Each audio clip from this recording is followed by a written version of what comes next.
Hey guys, how are you all doing? So we got some new information for that game that I'm extremely excited for, Jedi Fallen Order. It takes place after the events of Order 66, where the Empire is now risen to power and the Jedi are either no more or gone into hiding. So it's going to follow the story of one boy who is a Padawan and his adventures with his master, who basically has escaped Order 66. So pretty much we've gotten this first leak and we've gotten this image. I'm just going to read the synopsis, a little bit of it, and then we'll dive into it a little more.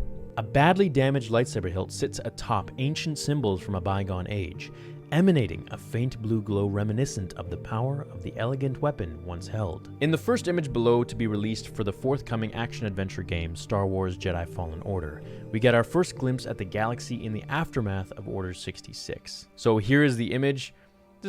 Very, very cool. It's obviously a very battle-damaged lightsaber. Now, if you remember in the comic that I covered, the canon comic about, I think 2 years ago almost now, basically all of the lightsabers after Order 66 were thrown into a massive furnace by Mas Amida. And this was like a kind of a big celebratory event for the Empire. And, you know, they had like all the people there on Coruscant, clones, you know, officials, politicians, everything. And they were like, you know, welcome to the new Empire, basically.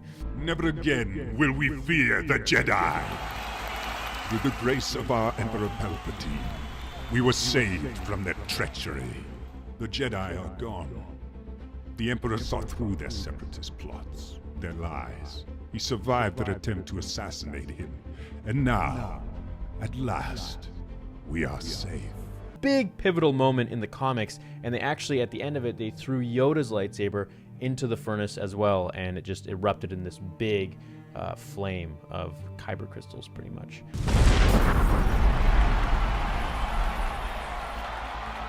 Freedom. None of them understand it. None but you and I. So I guess you can burn kyber crystals, I suppose, if it's hot enough. So, the game's set to be released later this year. Will follow a Padawan trying to survive as the Empire rises following the events of Star Wars Revenge of the Sith and the defeat of the Jedi Order.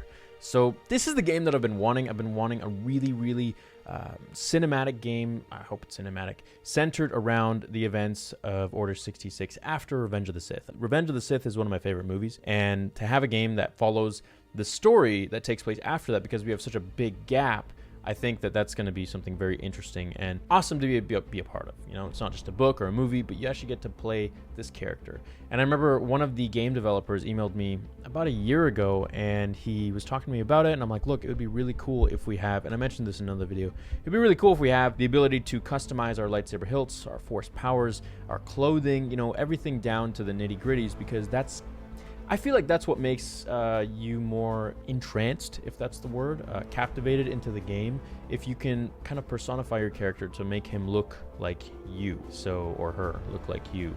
But in this story, it's a guy. So it's a boy Padawan, and the master is a female. So who the Padawan is, I don't know. There's lots of speculation that it could be Kanan Jarrus, but I guess we're going to find out. So I'm going to try to get everything that I can at Celebration regarding these panels. Thank you for watching this video. Hit like if you enjoyed it, and I will see you in the next one. Until then, remember, the Force will be with you always.